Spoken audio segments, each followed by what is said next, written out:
é a cristologia, essa parte da teologia sistemática que foca na pessoa de Cristo e todas as repercussões doutrinárias que dizem respeito à aparição dessa figura, né?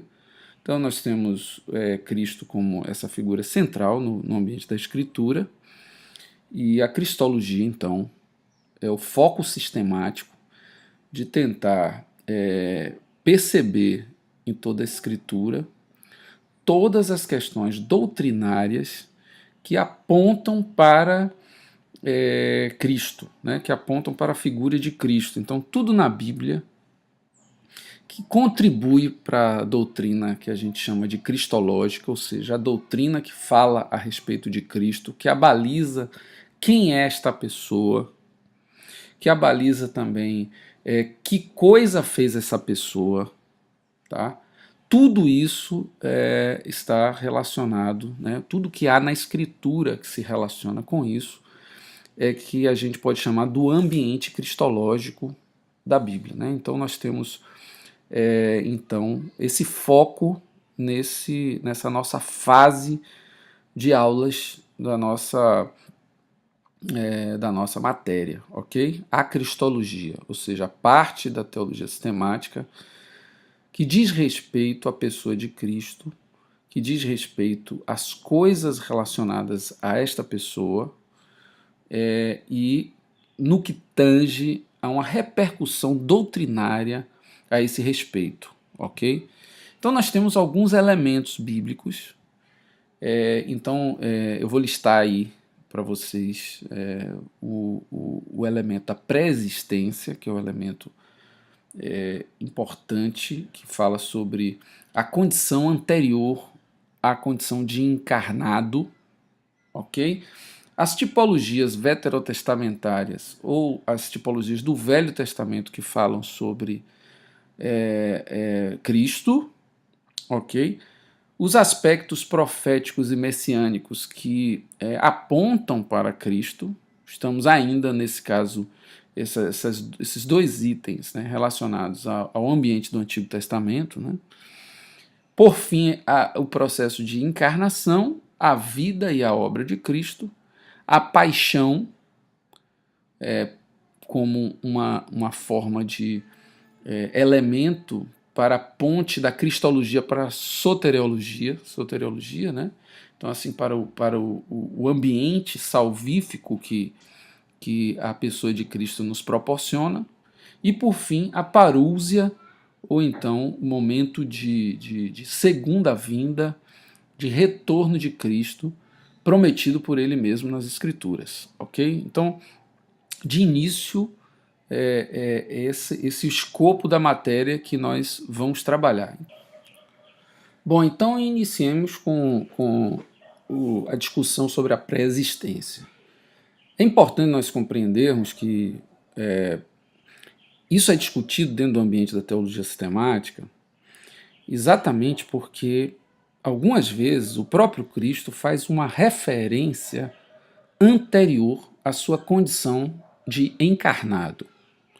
Então, por exemplo, nós temos uma discussão em João no capítulo 8 entre Jesus e alguns dos líderes religiosos, em que ele afirma categoricamente que antes que Abraão fosse, ele é. Ou seja, ele existe, ou ele está presente, melhor dizendo, né?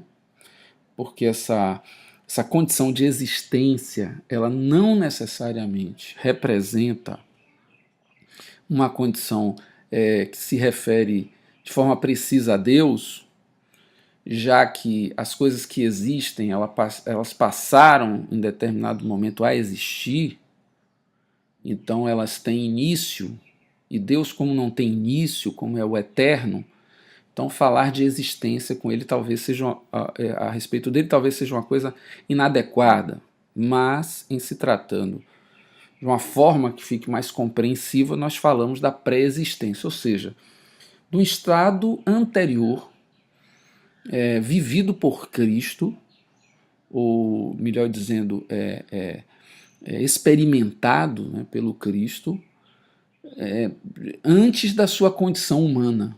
limitada, né, que nós conhecemos, tá?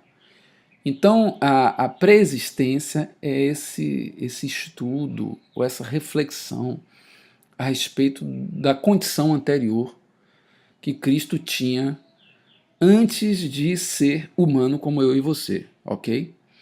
Então a gente tem de início o verso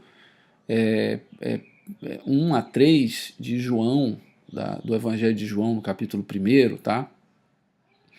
Em que a Bíblia diz que Cristo, né, no princípio era o Logos, e essa palavra Logos é uma palavra muito simbólica para os gregos, tá? Heráclito, um pré-socrático, foi a primeira pessoa que falou sobre esse assunto, usou isso como uma espécie de poder criativo, certo? Logos é uma capacidade criativa para os gregos, uma capacidade que gera inclusive a capacidade de raciocínio, a lógica, a capacidade racional. E esse logos também é compreendido como palavra. Então a palavra, inclusive logos, o verbo lego, que é falar, certo? É usado do ponto de vista do grego, da língua grega, né? Etimologicamente falando, como uma palavra que significa palavra, né? Como um aspecto, né? Um sintagma, uma parte da gramática, né? Um termo gramatical, melhor dizendo, que no final das contas se traduz como palavra, não substantivo, palavra. Então, logos tem essa dupla interpretação, ou seja, como um poder criativo e palavra. E veja que é exatamente o que existe no princípio, do ponto de vista do Breshit, né, do início de todas as coisas, em que por meio da palavra Deus cria todas as coisas, né? Então, assim, é o elemento criativo por meio da palavra. Isso João, né, o evangelista João ali, a comunidade joanina, se expressa diante dessa condição de criativa, localizando a preexistência de Cristo exatamente nesse ambiente da criação, como esse elemento essencial, por meio da palavra, por meio dele mesmo, o próprio Cristo, que se confunde com essa palavra, através da qual Deus cria todas as coisas. Então, no princípio era o Logos, ou seja, então a primeira condição pré-existente de Cristo é expressa através do evangelista João, quando localiza ele no princípio de todas as coisas, ou seja, no momento em que as coisas ainda não existiam, e que através dele todas as coisas acabam sendo feitas. Então, no princípio era o Logos estava com Deus, ele era Deus, estava no princípio com Deus e todas as coisas foram feitas por intermédio dele. Então, é dessa forma que Cristo aparece no Evangelho de João como um elemento, preste bem atenção nisso, né? Um elemento essencial na constituição de todas as coisas criadas. Então essa é a primeira a condição de aparição conceitual de Cristo expressada dentro da cristologia no livro de João, tá? No Evangelho de João, ok? E isso cria uma certa complexidade, porque nesse ambiente, né, esse raciocínio continua dizendo que o Logos estava com Deus, e estar com Deus significa o quê? Estar no mesmo ambiente, ou seja, o ambiente do eterno, um ambiente anterior à existência. Então Cristo está com Deus, e não somente está com Deus, como é Deus. Então aí, esse estar e que no grego nós temos muito claramente essa diferenciação, né, de ser e estar, isso existe na língua grega, assim como no português. Nós temos então a condição de que Cristo, de alguma maneira, desde antes da existência de todas as coisas, ele já não só coabita com Deus, como coabita numa condição similar, ou seja, na mesma circunstância em que Deus está. Ou seja, Cristo é um com Deus, não somente do ponto de vista de alguma relação de amizade, de unidade, digamos assim, de vontade, mas é um num sentido muito mais pleno. Então vejam, Cristo sendo Deus, certa vez eu usei um gráfico para vocês, exatamente em que colocava Cristo na posição de Filho, Deus como Pai, o Espírito Santo como Espírito Santo, e acima deles uma rodinha escrito Deus, né? Deus representando uma espécie de status no céu, de chefia ou qualquer outra coisa, que todos os três ocupam igualmente. A maneira como essa relação é composta, tá?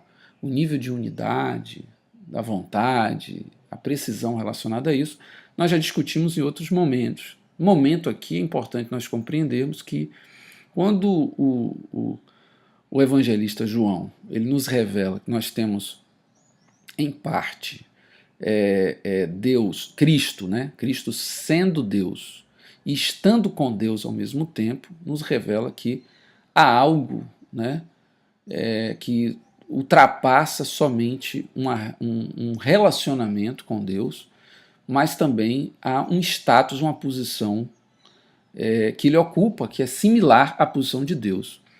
E isso nos leva à circunstância que o processo, que é o próximo que nós vamos ver, que é a encarnação, foi um processo de saída de uma condição muito superior. Então, a preexistência, quer dizer, a consciência da situação da preexistência de Cristo nos levará a uma compreensão mais profunda do que significou a encarnação de Cristo. Porque se ele está na condição de Deus, ele não está na condição de humano. Se ele está na condição de Criador, inclusive tendo a condição de que a partir dele todas as coisas são criadas e sem ele nada do que foi criado pôde ser criado, então ele é criador e não só criador, mas como parte essencial da condição de criador, o que torna essa condição muito superior. Então, a saída de Cristo da condição em que ele se encontra para uma condição inferior é muito maior do que a circunstância de saída da condição humana para a condição, por exemplo, de um animal, por menor, por mais insignificante, unicelular que seja. Entenda que isso amplia muito a situação da encarnação, tá? Então vejamos, então, a primeira coisa que é importante é entender que essa condição da preexistência de Cristo é uma condição de extrema superioridade. Essa a primeiro princípio importante nós compreendermos. Compreendemos que essa condição preexistente ela é anterior à existência de todas as coisas, na condição de uma divindade, então Cristo é Deus. Daí nós temos uma série de questões ligadas aos gnósticos e ligadas aos também testemunhas de Jeová, tá? Testemunhas de Jeová que colocam Cristo numa condição de inferioridade, mas me parece explícito que a condição de Cristo é idêntica à de Deus, ou seja, ele ser Deus como Deus significa estar páreo nesse sentido. Ele está numa condição anterior à existência de todas as coisas, significa, na sua preexistência também, que ele está na condição de eterno, ou seja, de ser para além da existência. Portanto, Cristo, nessa condição, ele não exerce a situação de criatura de Deus, e, portanto, ele não é igual a nós como uma criatura. Ele se tornará uma criatura no seu esvaziamento, na sua encarnação, mas na circunstância em que se tem notícia da posição dele, ele é um preexistente, e um preexistente numa condição idêntica de Deus, portanto, numa condição de divindade, né? Então isso anula a questão das testemunhas de Jeová, bem como o processo de encarnação, que é um processo bastante similar à encarnação, apesar do processo ter sido sobrenatural, né, gerado pelo Espírito Santo. É um processo em que a condição humana de Cristo é idêntica à nossa, né, exceção do pecado, como diz a Escritura. Então, foi um processo de absoluta humilhação, mas a composição substancial de Cristo enquanto humana, né, uma condição humana, é algo absolutamente similar à nossa e não uma condição especial, como diz os gnósticos. Mas veremos isso mais detalhadamente quando falarmos de encarnação. Acredito que seja suficiente a compreensão de que a condição de preexistência de Cristo, ela é, além de superior, é uma condição idêntica de Deus e uma condição de divindade, ou seja, Cristo era Deus assim como Deus é, desde a eternidade. Então isso para mim é que é essencial. Passemos então à encarnação.